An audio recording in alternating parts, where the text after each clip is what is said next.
Bonjour et bienvenue dans cette leçon d'orthographe. Cette leçon portera sur la paronymie.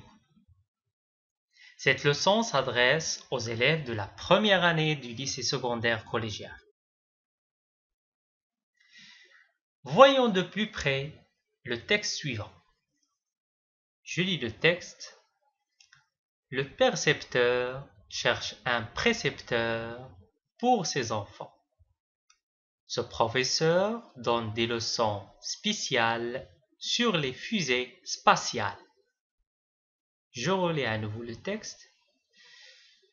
Le percepteur cherche un précepteur pour ses enfants. Ce professeur donne des leçons spéciales sur les fusées spatiales. Comme vous remarquez, dans ce texte, il y a des mots qui sont très proches au niveau de la prononciation.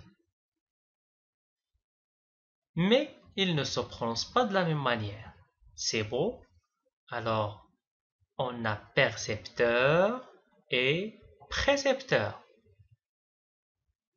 Aussi, on a le mot spécial et le mot spatial. Étudions le premier exemple. Percepteur et précepteur. Comme vous remarquez, ces deux mots sont très proches au niveau de la prononciation, mais ils ne se prononcent pas de la même manière. Percepteur, précepteur.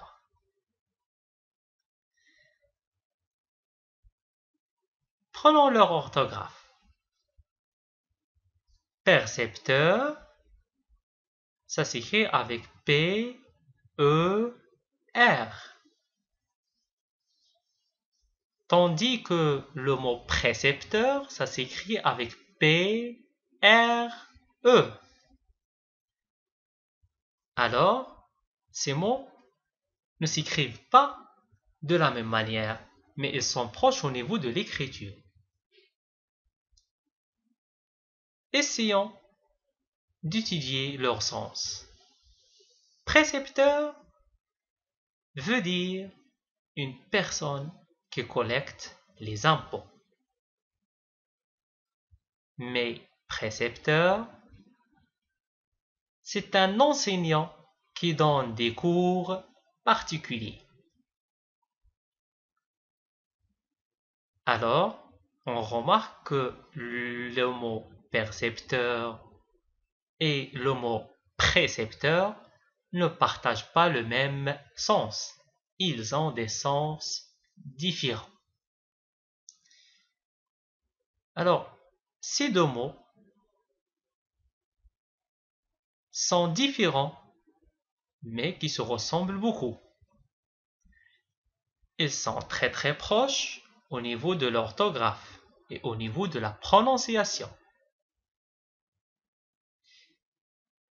Ils n'ont rien à voir au niveau de sens. Alors, ces deux mots, percepteur et précepteur, on les appelle des paronymes. Essayons de relever la différence de ces paronymes. Premier exemple, le percepteur et le précepteur. Comme vous remarquez, le mot percepteur commence par la lettre P, E, R. Mais le mot précepteur commence par la lettre P, R, E. Donc, on a tout simplement changé l'ordre des lettres. La lettre E avec la lettre R.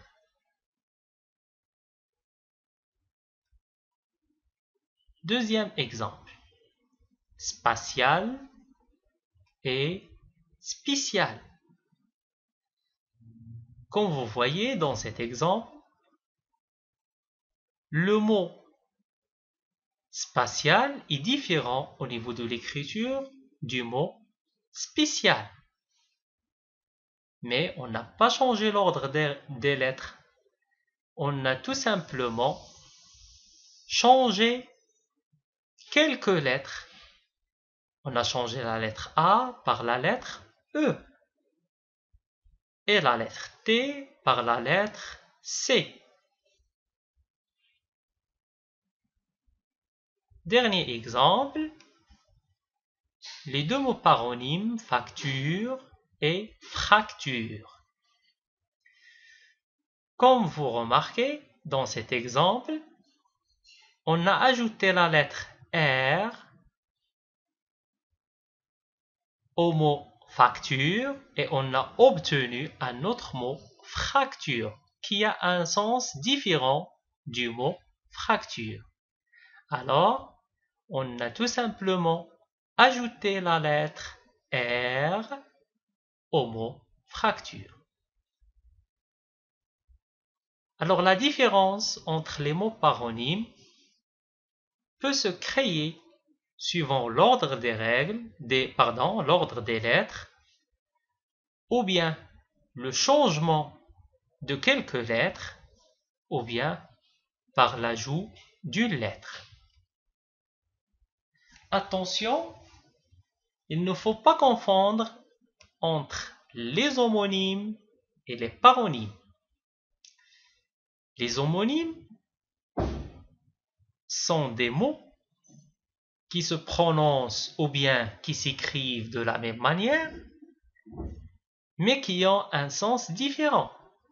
Dans cet exemple, sans et sans, ce sont deux mots qui ont la même prononciation. Mais les paronymes, on a dit, ce sont des mots qui n'ont pas la même prononciation. Ils sont proches au niveau de la prononciation.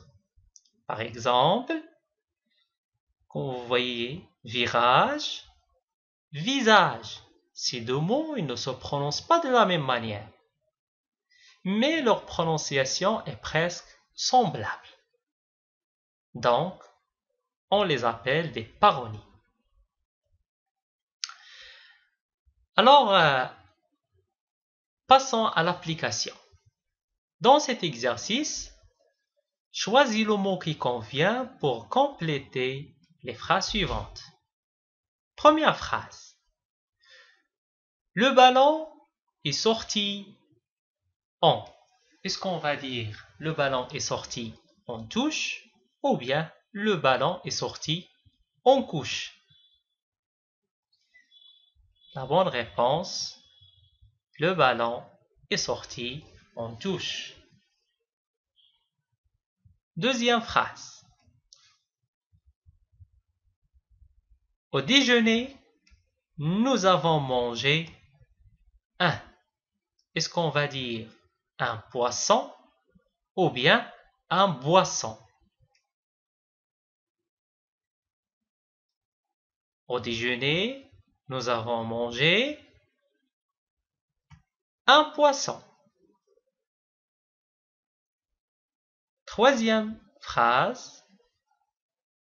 L'enfant s'amuse comme un fou ou bien un flou. L'enfant s'amuse comme un fou. Traque ou bien troque. L'actrice monte sur scène. Elle a quoi exactement? Est-ce qu'elle a le trac ou bien le troc? Alors la bonne réponse, l'actrice monte sur scène, elle a le trac. Alors la leçon est désormais terminée. Merci d'avoir suivi et à bientôt.